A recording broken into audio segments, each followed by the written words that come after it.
Hello everyone, कैसे हैं आप सभी लोग? ठीक हैं। चलिए, आज के इस लेक्चर में हरियाणा पब्लिक सर्विस कमीशन ने या एचपीएससी ने जो पीजीटी की वैकेंसीज अनाउंस की हैं उनकी कंप्लीट इन्फॉर्मेशन आपको प्रोवाइड की जाएगी। जैसे टोटल नंबर ऑफ़ वैकेंसीज कितनी हैं, स्पेशली फिजिक्स सब्जेक्ट में कितनी हैं, एग्ज़ाम का पैटर्न क्या है, क्या एलिजिबिलिटी है, और साथ साथ एक खास पॉइंट पे बात करेंगे जो लास्ट ईयर का क्वेश्चन पेपर था उसमें क्या स्टूडेंट्स के स्कोर रहे, क्या फिजिक्स सब्जेक्ट में कट ऑफ रहा और क्या आपको सीखने की ज़रूरत है। साथ साथ सिलेबस के बारे में भी और सिलेबस को कैसे कंप्लीट करना है, किस तरीके से प्रिपरेशन करनी है, उनके बारे में भी चर्चा करेंगे। तो चलिए शुरुआत करते हैं। बहुत खुशी का बात है, लंबे समय तक आपका इंतज़ार किया है। तो हरियाणा पब्लिक सर्विस कमीशन ने या एचपीएससी ने तकरीबन 3000 वैकेंसी जो हैं वो अनाउंस कर दी हैं, और ये वैकेंसी का जो नंबर है वो काफ़ी ज़्यादा है, बहुत कम नहीं है। ठीक है, यदि हम इनमें से बात करें, ये तो टोटल वैकेंसीज़ हैं और इसमें तकरीबन 23 या 27 सब्जेक्ट्स में डिवाइड है। यदि हम स्पेशली केवल फिजिक्स सब्जेक्ट की बात करें तो फिजिक्स सब्जेक्ट में इन वैकेंसीज़ को देखा जाएगा 446, मतलब 446 जो वैकेंसी हैं वो केवल फिजिक्स सब्जेक्ट के पीजीटी टीचर बनने की हैं। इसमें से भी यदि हम डिवाइडेशन देखें तो दो तरीके के डिवाइडेशन है। एक तो है ROH, आप जानते हैं, और दूसरा है मेवात वाला। मेवात की जो वैकेंसी हैं वो 36 है और जो रिमेनिंग वैकेंसी हैं वो कितनी हो जाएंगी, 410। ROH का मतलब क्या है, मेवात की 36 वैकेंसीज़ को निकाल के जो बाकी का हरियाणा है, शेष हरियाणा है, उसकी जो वैकेंसीज़ हैं वो है 410। और 410 किसी भी स्टेट में लेक्चरर बनने की वैकेंसी आना ये बहुत बड़ी बात है, साधारण बात नहीं है। और स्पेशली हरियाणा में तो बहुत बड़ी बात है, क्योंकि हरियाणा के पीजीटी की जो सैलरी है वो काफ़ी अच्छी है, बहुत ज़्यादा अच्छी मात्रा में उनको सैलरी मिलती है। तो आप यदि मेहनत करेंगे तो जाहिर सी बात है सेलेक्ट होंगे, क्योंकि पिछली बार भी लोग सेलेक्ट हुए हैं तो इस बार भी होंगे। अब ये 410 वैकेंसी हैं, इसमें थोड़ा सा डिवाइडेशन देखें, क्योंकि ज़्यादा तो आपको जो नोटिफिकेशन है वो आप देख लीजिएगा, हमारे ऐप पीजीटी फिजिक्स पॉइंट पे अवेलेबल है। तो 410 में से तकरीबन 226 वैकेंसी तो जनरल की हैं और बाकी की जो 184 हैं वो शायद अदर कैटेगरीज़ की हैं। ठीक है, तो मोटा मोटा ये आइडिया लग गया। 3000 टोटल वैकेंसी, लगभग 450 वैकेंसी फिजिक्स में, जिसमें से 400 किस में है, 1 सेकेंड, हाँ ठीक है, जिसमें से 400 वैकेंसी ROH में है, बाकी का जो मेवात वाले में 36 में, और इस तरीके से डिवाइडेशन है। अब बात करते हैं, सर इस एग्ज़ाम पेपर को देने के लिए जो मिनिमम एलिजिबिलिटी है, क्या हम फॉर्म भर सकते हैं? तो बड़ा बेसिक सा एलिजिबिलिटी है। एक तो आपके पास Haryana teacher eligibility test HTET होना ही चाहिए, साथ साथ आपके पास MSc होना चाहिए, इसके साथ साथ BEd होना चाहिए। ठीक है, ये मिनिमम एलिजिबिलिटी है। MSc में 50% ज़रूरी होगा, इससे कम वाले स्टूडेंट्स को थोड़ा सा फॉर्म फिल कर भी दोगे तो डिस्क्वालीफाई हो जाएगा, तो मिनिमम 50% MSc में होना ज़रूरी है। तो 3 बेसिक सी क्वालिटीज़ हैं, HTET क्वालिफाई, MSc और BEd। और यदि किसी के रनिंग है, किसी के कंप्लीट नहीं हुए हैं, तो जो डेट उन्होंने दी है वहाँ तक कंप्लीट होने चाहिए। क्या डेट दी है? यदि आप इस एग्ज़ाम पेपर के लिए फॉर्म फिल करना चाहते हैं तो फॉर्म फिल आप कर सकते हैं 25 जुलाई से, और 25 जुलाई से फॉर्म फिल करके कब तक कर सकते हैं आप, 14 अगस्त तक। ठीक है, 14 अगस्त तक आप फॉर्म फिल कर सकते हैं, और यही वो डेट है जहां तक आपका जो डिग्री है वो पूरी होनी चाहिए, जो आपका क्वालिफिकेशन है वो कंप्लीट होनी चाहिए। ठीक है, चलिए, ये जो 14 है ये एक ऐसी डेट है जहां तक आपकी उम्र का जो क्राइटेरिया है वो भी पूरा होना ज़रूरी है। 18 से 42 साल इस एग्ज़ाम पेपर को देने की उम्र तय की गई है, तो ये जो उम्र का लास्ट डेट है वो 14/8 तक काउंट किया जाएगा, तो इस बात को भी आप ध्यान रखें। अब हम बात करते हैं स्पेशली फिजिक्स सब्जेक्ट की, कि सर फिजिक्स सब्जेक्ट में जो पीजीटी एग्ज़ाम पेपर हो रहा है कहाँ पे, हरियाणा में, उस एग्ज़ाम पेपर का सिलेबस क्या है, क्योंकि ये काफ़ी इंपॉर्टेंट बात है जो जानना ज़रूरी है। सर इसके सिलेबस में खास 3 तरीके का पार्ट तैयार किया गया है। इसको इजी वे में ऐसे समझ सकते हो, पहला, दूसरा और तीसरा। कहने का मतलब पूरे सिलेबस के 3 पार्ट हैं। एक है 11th और 12th, दूसरा है जिसको अपन यूजी कहते हैं, ग्रेजुएशन लिख देते हैं, दूसरा है ग्रेजुएशन, और तीसरा है पोस्ट ग्रेजुएशन। ग्रेजुएशन आमतौर पे क्या कहा जाता है, BSc, और ये क्या है, MSc। तो इनको मिला के आपका पूरा सिलेबस तैयार किया है, और ये जो सिलेबस है उसमें हर एक टॉपिक को स्पेशली अलग अलग तरीके से मेंशन कर दिया है। सिलेबस से बाहर पेपर नहीं जाता है, तो यदि आप इस सिलेबस को कवर करते हो तो निश्चित तौर पे आप हरियाणा पब्लिक सर्विस कमीशन के जो पीजीटी एग्ज़ाम है उसमें सेलेक्ट हो सकते हो। लेकिन सेलेक्ट होने के लिए एग्ज़ाम का पैटर्न क्या है उसको भी जानना जरूरी है, और एग्ज़ाम के पैटर्न में आपको किस बात का ख्याल रखना है या कौन सा ऐसा पोर्शन है जो स्ट्रॉन्ग करने से आपका सिलेक्शन हो सकता है, उसके बारे में भी हम चर्चा करते हैं। तो ये है बिल्कुल basic information about HPSC PGT. अब बात करते हैं हम एग्ज़ाम पैटर्न के बारे में। जो एग्ज़ाम का पैटर्न है इस एग्ज़ाम के लिए, ठीक है, वो बड़ा सिंपल है। सिंपल का मतलब आपका जो एग्ज़ाम है पीजीटी का वो 3 पोर्शन में लिया जाएगा। ये कह सकते हैं कि इस एग्ज़ाम पेपर में सिलेक्शन लेने के लिए 3 स्टेप्स को फॉलो करना होगा, और तीनों स्टेप्स जो हैं अपने आप में काफ़ी इंपॉर्टेंट हैं।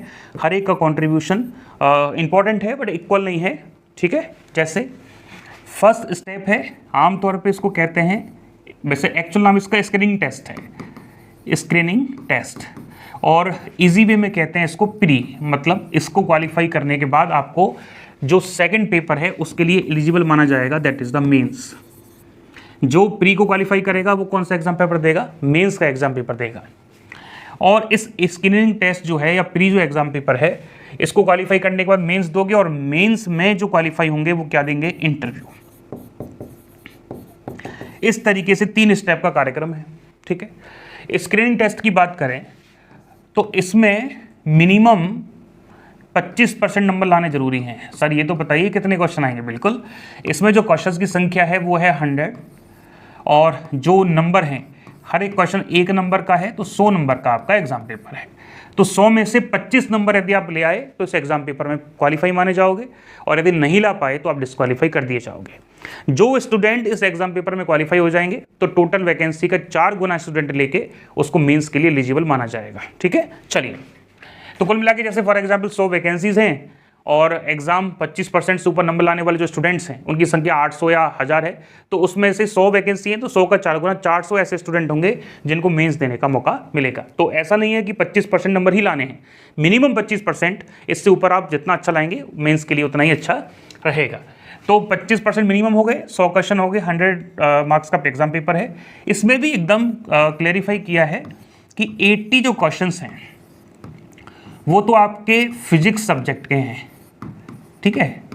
और फिजिक्स सब्जेक्ट में जो ये क्वेश्चन है वो मल्टीपल चॉइस के हैं, ऑप्शन वाले हैं। लिख देते हैं, ये भी आपके लिए हेल्प हो जाएगा। ऑप्शन में भी आपको A, B, C और D, ये तो बेसिक अब तक आपने देखे ही होंगे। मतलब एक क्वेश्चन के 4 ऑप्शन होते हैं, इनमें से एक सही करना होता है। लेकिन जिस स्टूडेंट को इन चारों ऑप्शंस में से कोई ऑप्शन नहीं पता, मतलब क्वेश्चन नहीं आता है, तो उसको E ऑप्शन जो है वो दिया जाएगा और उस पर गोला करके आना है। तो कहने का सीधा सा मतलब क्या हुआ? कहने का सीधा सा मतलब ये हुआ कि जो क्वेश्चन आपको नहीं आता है उस क्वेश्चन में आपको लास्ट वाला ऑप्शन ई जो है वो गोला करना होगा। यदि आप ई को गोला करना भूल जाते हैं तो एज अ पेनल्टी आपका उस क्वेश्चन से रिलेटेड 0.25 मार्क्स काट दिया जाएगा, मतलब 1/4 जो है नंबर डिडक्ट कर लिए जाएंगे, ठीक है। और यदि ये गलती जो नहीं क्वेश्चन आपको क्वेश्चन जो नहीं आते हैं उनमें ई ऑप्शन ना भरने की जो गलती है आपने 10% से ज़्यादा क्वेश्चन में की, मतलब 100 में से 10 क्वेश्चन या 11 क्वेश्चन में कर दी, तो आपको पूरे एग्जाम पेपर में ही डिस्क्वालीफाई मान दिया जाएगा। ये बात आपको वैसे तो आपने महसूस की होगी, समझ में आ गई होगी। नहीं आएगी तो एग्जाम पैटर्न के बारे में जब एक बार डिटेल में चर्चा अपन करते हैं एग्जाम से पहले, तब आपको और बता दिया जाएगा। लेकिन हमको बताना जरूरी था, इस टाइप से कुछ होता है, ठीक है। तो यदि ऑप्शन आ रहे हैं तो ABC में टिक करो, नहीं आ रहा है तो ई भर दो। ऐसा इसलिए किया है जिससे एग्जाम पेपर में ट्रांसपेरेंसी आए, फर्जीवाड़ा कम हो। कई बार होता है कि OMR शीट को खाली छोड़ देते हैं तो फिर वहाँ जाके सुनने में आता है कि कमीशन ने या किसी ने उसको भरवा लिया। तो ऐसी गलती ना हो, इस वजह से हर एक कैंडिडेट को सभी जो क्वेश्चंस हैं उनके ऑप्शन फिल करना जरूरी है। यदि नहीं आते तो ई भरेंगे, आते हैं तो जो रिलेटेड आंसर है वो भरेंगे। इस तरीके से इसमें जो है इसमें नेगेटिव मार्किंग भी शामिल की गई है। क्या होगी? नेगेटिव मार्किंग भी होगी। नेगेटिव मार्किंग से सेंस ये है कि हर एक गलत क्वेश्चन में -1/4 या 0.25 मार्क्स काटा जाएगा। तो इस तरीके से आपका प्री होगा। प्री को पास करने के बाद लोग जो है वो मेंस देंगे। मेंस जो है वो टोटल नंबर का पेपर है 150 का। और शायद आपको सुन के आश्चर्य हो, जानते तो अच्छी बात है, ये आपका सब्जेक्टिव पेपर होगा जिसमें आपको ऑप्शन नहीं भरने हैं, आपको लिखना होगा, ठीक है। सब्जेक्टिव पेपर में आपकी 6 + 6 + 6 क्वेश्चंस होंगे, मतलब टोटल जो है 18 क्वेश्चन देखने को मिलेंगे। ये जो 6 क्वेश्चन हैं वो हो सकता है 11 12 के हों। ये जो 6 क्वेश्चन है वो किसके हैं आप जानते ही हैं, बीएससी। और ये जो 6 क्वेश्चन है वो किसके हैं, एमएससी के। तो इन तीनों पार्ट्स को मिला के 6 क्वेश्चन आएंगे, 18 आएंगे, जिसमें से 15 क्वेश्चन आपको अटेम्प्ट करने हैं। हर एक क्वेश्चन का नंबर कितना है, 10, तो कितने नंबर हो गए, 150 नंबर हो गए। Hence proved. 150 नंबर का पेपर था, 15 क्वेश्चन करने हैं, एक क्वेश्चन 10 नंबर का मिलेगा तो 150 मार्क्स। तो इस तरीके से आपका सब्जेक्टिव पेपर होगा। सब्जेक्टिव पेपर में पहली कंडीशन ये थी कि 50% नंबर लाना कंपलसरी है, लेकिन स्टूडेंट्स ने विरोध कर दिया, साहब इतने नंबर तो हमारे आएंगे ही नहीं। तो उनका जो प्रोटेस्ट है उनकी बात सुनी गई और उन्होंने कहा कि भैया ऐसा है 150 का 35% भी आप ले आओगे तो आप इंटरव्यू के लिए एलिजिबल माने जाओगे। फिजिक्स में तो पिछली बार बड़ी गंदी स्थिति थी, टोटल वैकेंसी 25 थी और मेंस को केवल 13 स्टूडेंट ही क्वालिफाई कर पाए थे। अभी हम और उसके बारे में चर्चा करने वाले हैं। तो मेंस एग्जाम का ये शेड्यूल है। जो स्टूडेंट मेंस एग्जाम देगा वो इंटरव्यू के लिए जाएगा और इंटरव्यू का ज़्यादा टेंशन लेना ही नहीं है। हम बैठे हैं, मतलब हम बैठने से मतलब मजाक कर रहे हैं, 12 नंबर का इंटरव्यू है, इसलिए आपको टेंशन नहीं लेनी, क्योंकि मेन कंट्रीब्यूशन जो है इस एग्जाम पेपर में वो किसका है, मेंस का। तो इस बात से आपको पता चल गई कि जिसका मेंस का स्कोर अच्छा है वो नौकरी लेगा। लेकिन मेंस का स्कोर कब कर पाओगे, तब स्क्रीनिंग टेस्ट पास होगा, और स्क्रीनिंग टेस्ट का भी सिलेबस वही है जो मेंस का है, बस ये सब्जेक्टिव है। तो सीधा सा मतलब ये हुआ कि आपको बेहतरीन तैयारी तो करनी है प्री की। और हमने जो कोर्स पिछली बार लास्ट जो बैच चल रहा है उसमें करवाया है, या हमारे यहाँ से जो स्टूडेंट सेलेक्ट हुए हैं उनके बारे में यदि हम बातचीत करें तो उनको एक ऐसा कोर्स प्रोवाइड करके दिया था जो प्री और मेंस दोनों की तैयारी करवाता है। क्योंकि यदि हम किसी भी टॉपिक को पढ़ रहे हैं तो उसके ऑप्शन कब हो पाएंगे या उसके ऑप्शन वाले क्वेश्चन कब हो पाएंगे, जब उसके कॉन्सेप्ट को आप समझ जाएंगे, और कॉन्सेप्ट समझ में आएगा तो आप मेंस एग्जाम का सब्जेक्टिव एग्जाम पेपर दे पाओगे। तो सीधा सा बात यह है कि प्री की तैयारी करेंगे आप लोग, प्री की तैयारी करते करते आपका मेंस की तैयारी भी होगा, और मेंस की तैयारी के लिए स्पेशली आपको जो है वो कई सारी गाइडेंस प्रोवाइड की जाएगी। तो चलिए अब हम बात करते हैं लास्ट ईयर के क्वेश्चन पेपर में क्या हुआ। जो लास्ट ईयर का एग्ज़ाम है ना, उसमें 25 शीट थी वैकेंसीज, जिसमें से केवल 13 ही स्टूडेंट ऐसे थे जो 35% मार्क्स ला पाए थे। कितने में से, 150 में से। या ये कह सकते हैं कि 13 स्टूडेंट ही मेंस का एग्जाम क्वालिफाई कर पाए थे जो इंटरव्यू में गए थे। आपको जान के बड़ी हैरानी होगा, 13 में से जो फर्स्ट रैंक लेके आया उसके नंबर आए 86 आउट ऑफ 150, और जो सेकंड रैंक आया उसमें ज़्यादा आश्चर्य होगा क्योंकि सीधा 20 नंबर डाउन गया, 150। तो आप समझ लीजिए कि प्री और मेंस का जो एग्जाम पेपर है वो साधारण नहीं होगा, काफ़ी अच्छे लेवल का होगा। इसलिए तैयारी अच्छी चाहिए, डरा नहीं रहे। जहाँ डर है वहाँ सोल्यूशन भी अवेलेबल है, वहाँ आपको उसका सोल्यूशन भी करना है। तो बात इतना सा है, आप यदि अच्छे से प्रिपेयर करोगे तो आपको सिलेक्शन लेने का गारंटी दिया जाएगा। आपकी सिलेक्शन की सहूलियत के लिए हमने एक प्रोग्राम किया है। प्रोग्राम क्या है हम आपको बताएं। हमारे यहाँ से जो इस एग्ज़ाम पेपर में सिलेक्शन है वो 3 से 4 हैं, फाइनली सेलेक्ट हो चुके हैं, और हमने उनसे कहा है कि आप सभी एचपीएससी के जो नेक्स्ट एस्पिरेंट हैं जो सेलेक्ट नहीं हो पाए या जो प्रिपरेशन करना चाहते हैं उनसे आप बातचीत करें। तो आपको उनकी बातचीत से आपको नो डाउट बहुत इफेक्ट आएगा। और हमने कोशिश इस बात के लिए किया है कि जो भी इंटरनल स्किल्स हैं, जो इन्फॉर्मेशंस हैं जो एचपीएससी के एग्ज़ाम पेपर को क्वालिफाई करने के लिए चाहिए, क्योंकि आपको पता है कुछ ऐसी बातें होती हैं जो तैयारी करते करते महसूस की जाती हैं, तो उनका पता लग जाए आपको तो आपकी यात्रा आसान हो जाएगी। तो उनको हमने यूट्यूब पे बुलाया है, जल्दी ही उनको आपसे बातचीत करवाया जाएगा किसी भी मोड में, यदि वो ऑनलाइन ऑफलाइन जो भी मोड में अवेलेबल होंगे तो आपको बातचीत करवाएंगे, और जो भी गाइडेंस प्रोवाइड कर सकते हैं वो उसमें करवाएंगे। प्रिपरेशन के लिए जो यहाँ पे है वो एक एचपीएससी का कोर्स चल रहा है। यहाँ पे का मतलब पीजीटी फिजिक्स पॉइंट, ठीक है, एचपीएससी पीजीटी का कोर्स चल रहा है, और जिसमें कंप्लीट सिलेबस करवा दिया गया है, ठीक है, कंप्लीट सिलेबस हो गया है। कुछ बस पोस्ट ग्रेजुएशन के लेक्चर बाकी हैं, वो अपलोड होना बाकी रहेंगे। बाकी का 11 12 तो ग्रेजुएशन कंप्लीट हो चुका है। सारे लेक्चर्स आपको रिकॉर्डेड फॉर्मेट में मिलेंगे, और आप जाते ही अपनी प्रिपरेशन को आज से ही स्टार्ट कर सकते हैं। आज से स्टार्ट करोगे तब जाकर सिलेक्शन होगा। यदि हम एग्जाम डेट का एक्सपेक्टेड बात करें, टेंटेटिव बात करें, तो वैसे तो डेट लगाना काफ़ी मुश्किल है, क्योंकि आपका सबसे बड़ा जो इफेक्ट करने वाला पॉइंट है वो है इलेक्शन। हरियाणा में जो है इलेक्शन जो है शायद सितंबर अक्टूबर में है। यदि प्री का एग्ज़ाम पेपर सितंबर से पहले या अक्टूबर से पहले, इलेक्शन से पहले हो जाता है, तो फिर आप निश्चिंत रहिए, फिर तो मेंस और इंटरव्यू तो इलेक्शन में भी वो करवा देंगे। कहने का मतलब फिर इलेक्शन का कोई फ़र्क नहीं आएगा, फिर तो मेंस भी होगा, इंटरव्यू भी होगा और फटाफट होगा। क्योंकि एचपीएससी की अच्छी बात यह है कि जब वो काम करती है तो फिर करती है, इलेक्शन या और सारी चीज़ों से लेना देना ज़्यादा है नहीं। ऐसा नहीं है कि छोटी छोटी बातों के लिए एग्जाम पेपर या उसके रिजल्ट को टाल देते हैं, ऐसा देखा गया है, ऐसा ऑब्जर्व किया गया है। तो आप ये समझ लीजिए कि आपको अपनी प्रिपरेशन स्टार्ट कर देनी चाहिए। बहुत लंबा सिलेबस है, सिलेबस को केवल समझना ही नहीं है, उसको लर्न भी करना है, उसके न्यूमेरिकल प्रैक्टिस भी करने हैं, जिससे एग्जाम पेपर में अच्छा परफॉर्मेंस आप दे पाएँ। जो कॉन्सेप्ट आपने आपको पढ़ाए हैं आज हमारे कोर्स बहुत रिलेवेंट हैं, क्योंकि जो कॉन्सेप्ट आपको बोर्ड पे पढ़ाया जाएगा उसमें बेसिक क्लियर करना भी जरूरी, न्यूमेरिकली अप्रोच देना भी जरूरी प्री के लिए, और उसका डेरिवेशन करा के आपको एक खास पैटर्न प्रोवाइड करना है जिससे आप मेंस एग्जाम में अच्छा परफॉर्म कर सकें। तो डेमो लेक्चर्स भी अवेलेबल रहेंगे, वाइट बोर्ड के लेक्चर है, वाइट बोर्ड के लेक्चर हैं, डेमो लेक्चर भी हैं। कहाँ मिलेंगे? पीजीटी फिजिक्स पॉइंट, ये एक हमारा ऐप है जो प्ले स्टोर पे अवेलेबल है, जिसका लिंक भी डिस्क्रिप्शन में है, और यही हमारा यूट्यूब चैनल है।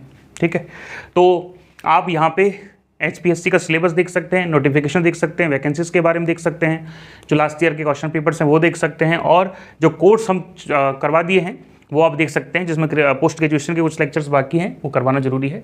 तो इस तरीके से आप कंप्लीट इन्फॉर्मेशन आपको दे दी गई है, और भी चाहते हैं तो एक नंबर दे रहे हैं, उस पर कॉन्टैक्ट कर सकते हो। ये लीजिए, इस पर आप बातचीत कर सकते हैं, इस पर व्हाट्सएप भी अवेलेबल है, कोई भी क्वेरी है तो व्हाट्सएप कर दें, और ऑफिस टाइम में यदि बात कर सकते हैं तो आपको इन्फॉर्मेशन प्रोवाइड की जाएगी। ठीक है, बाकी का जो और भी इसकी कोर्स से रिलेटेड इन्फॉर्मेशन है, जो हमारा एचपीएससी पीजीटी का कोर्स चल रहा है उसका अनाउंसमेंट कह लीजिए या उसकी कंप्लीट डिटेल कह दीजिए, ये आपको नेक्स्ट डे प्रोवाइड की जाएगी, मतलब कल प्रोवाइड की जाएगी, और इसके बारे में जो भी डिटेलिंग होगी वो हम आपको बहुत अच्छे से समझा देंगे किस तरीके से आपको तैयारी करनी है। ठीक है, चलिए, thank you so much. Mains का तैयारी अच्छे से करना जरूरी है, क्योंकि मेन जो पार्ट है वही है, और मेंस का तैयारी कब होगा? जब कॉन्सेप्ट को अच्छे से पढ़ोगे, और कॉन्सेप्ट को अच्छा पढ़ने से प्री जो है खुद ब खुद बहुत अच्छे से क्लियर होगा। तो डेमो लेक्चर जरूर देख लेना। Okay, thank you so much.